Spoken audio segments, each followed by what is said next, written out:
Good morning. It is 6:30 a.m. on Tuesday, April 19th, 2016. I'm Christiana Ellis and I just got up. This is 5 more minutes. So I've got my webcam in a different spot today. Um, I don't know, just to change things up.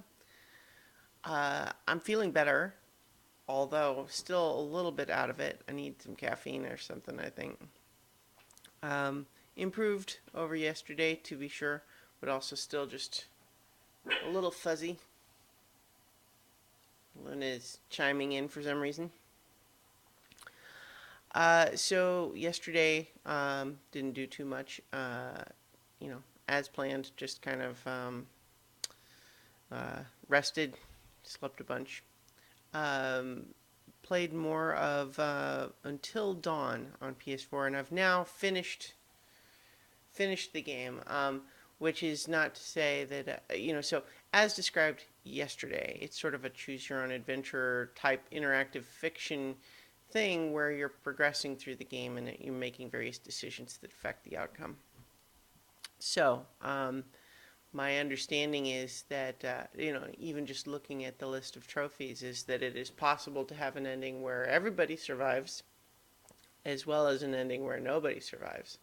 And I ended up with an ending with 4 of 8. No, five. 5 of 8 because one of the fates is complex. Um, I won't spoil it further, but um, it's a really, really good game. I mean, I think that one of the minor difficulties with it is just that I think enjoying it probably does rely on being a fan of that particular genre of movie, um, because that's very much the genre that the story is in. But just the model for the game itself is really pretty great because it's very similar in some respects to like the Telltale, The Walking Dead, or Tales from the Borderlands, or like all of those games where you're sort of wandering through and you have to occasionally do quick time events and make story decisions, and it affects the outcome. But I feel like those games, as fun as they are, they're all using this kind of same game engine that's, you know, it's it's a little ugly. It's very stylized, which kind of covers for the fact that the graphics are not super sharp, which is okay. But they run the way they run is not necessarily the strength of those games. Whereas this one, I feel like looks gorgeous. Um, Recreating this snowy mountain and all of these other environments, like this ski lodge and an old hospital and mines and stuff like that. And everything just looks amazing, and uh, it so everything looks great. The game runs well, and I just really felt compelled to keep playing. And even now, having finished the story once, I'm interested in going back to um, see some of the other ways that the story could play out. Um, I'll have to see when you're replaying to see different stories. If it turns out that there's a lot of rewatching stuff you've seen already, um, I'm not sure if I'll necessarily be wanting to essentially play the whole game over again. But the story was really very exciting, and there was a couple of places where, like for example, um, again, I won't get into specific spoilers. I mean, they wouldn't mean anything to anybody who hasn't played it already.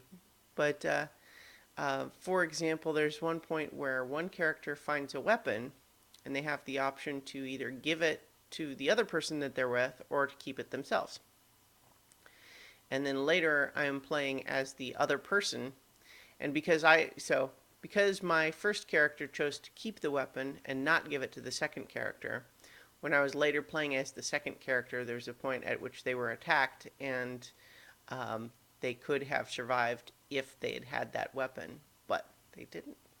And there's a little feature in the game where it tracks the butterfly effect of various decisions. Um, and it let me know specifically that if he had had the weapon, then he could have survived that particular encounter. But there's also other decisions that I could have made that were different, that where he could have still survived. But so the decisions that I made, I couldn't have known in advance what decisions would lead to what outcome. But that's part of what's interesting about it, especially given that it does have this little thing that tracks the choice of the decisions, which will allow during a replay to say, well, if I want to change this outcome, then I have to change this initial condition. And then there was there were the two other deaths that I had. One of them was a case of, do you choose to run or do you choose to hide? And in this context, I chose to run, and I should have chosen to hide. And again, I won't get into the specifics of it, but I had story story reason to tell me that hiding would have been better in that case, but I kind of just panicked in the moment and chose run instead, and died as a result. So that one was one where I felt like if I was able to approach it more rationally in the moment, then I could have saved that character. And then there's another one who basically died for breaking standard horror movie rules, meaning go investigate the creepy voice all by yourself without anybody's help, and then when the voice stops, still open the door. So, um, but anyway, I thought it was really good, and I had heard the guys on Kind of Funny and some other people in video game journalism talk about this game being really good and being kind of surprised that it wasn't marketed more aggressively. And I tend to agree at this point. I feel like I did not hear a lot about it, but it's really pretty good. I think anyone who's interested in interactive storytelling should check it out, especially if you're interested in horror movie stories too. All right, so I'm going to finish getting ready for work, and I'll talk to you guys tomorrow for 5 more minutes.